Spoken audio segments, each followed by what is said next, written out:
Mga kaibigan, kung bago ka pa lang sa aking channel, ako si Carol. So ngayon magluluto ako ng aming hapunan, itong pansit. So mga kaibigan, tingnan natin, samahan niyo ako. So ayan. So, ngayon lagyan ko na ng mantika. Aking kawali. Hintayin lang natin uminit ang mantika. At siyempre ito ang ating sahog sa ating pansit. May atay. At mayroong konting baboy. At mayroong carrots. At may cabbage. Maganda kasi pag maraming gulay. At ito yung ating igigisa. Ating bawang.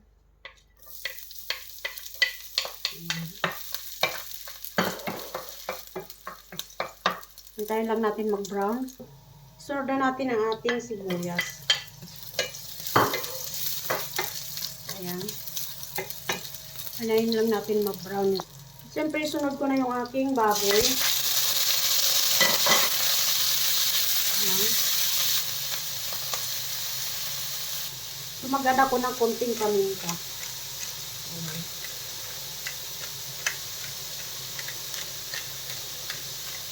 Ayan. So, ayan mga kaibigan, medyo sticky na yung aking baboy. So, i-add ko naman yung aking atay para siya maano. Ayan. Mag-add na ako ng konting asin. Ayan. Tutuyuan pa natin. Hindi lang masyadong asin. Ayan, haluin lang natin ulit. Kung ngayon mag-add na tayo ng konting tubig.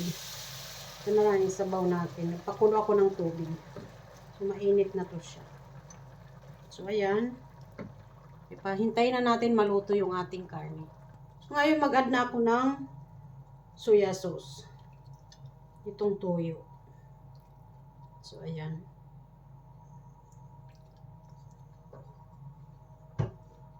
Ayan mga kaibigan. Ayan na siya. Toyo. So, hintayin na lang natin siya maluto yung ating karne at ilagay natin yung ating gulay. So, idagdag ko na yung aming pampalasa. Ngayon, i-add ko na yung aking carrots. Ayan. Dahil lang natin ulit maluto yung carrots. Saka natin i-add yung ating cabbage. Ngayon, linagay ko na yung aking cabbage. Hintayin lang natin ulit maluto to at hanguin natin. Ayan. Isya na po kayo kay maliit yung aking lutuan. So, ayan. Haluin natin para magkasya. So, ayan. Hanguin natin to pag naluto ang gulay.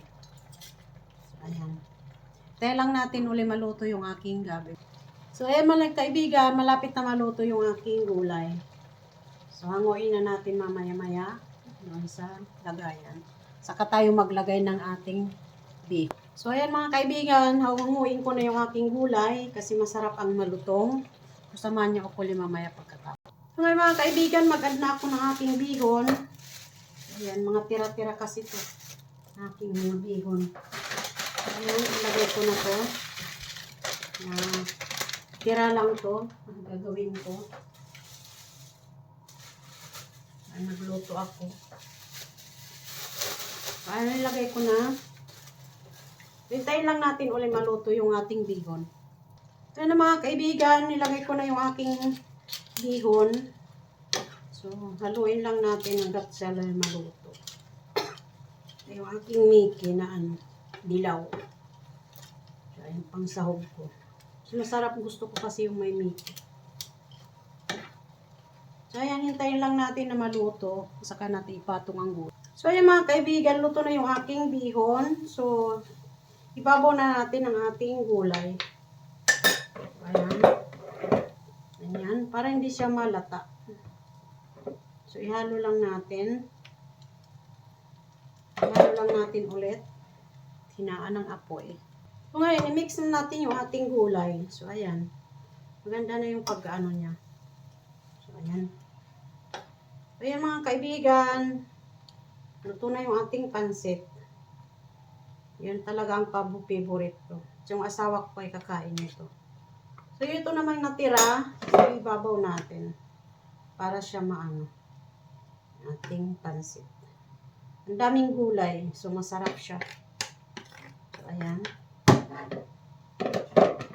So, ayan. Luto na. Thank you for watching, mga kaibigan. Maraming salamat sa aking mga subscribers, sa aking mga follower, mga viewers. Please subscribe and support sa aking YouTube channel. Bye-bye!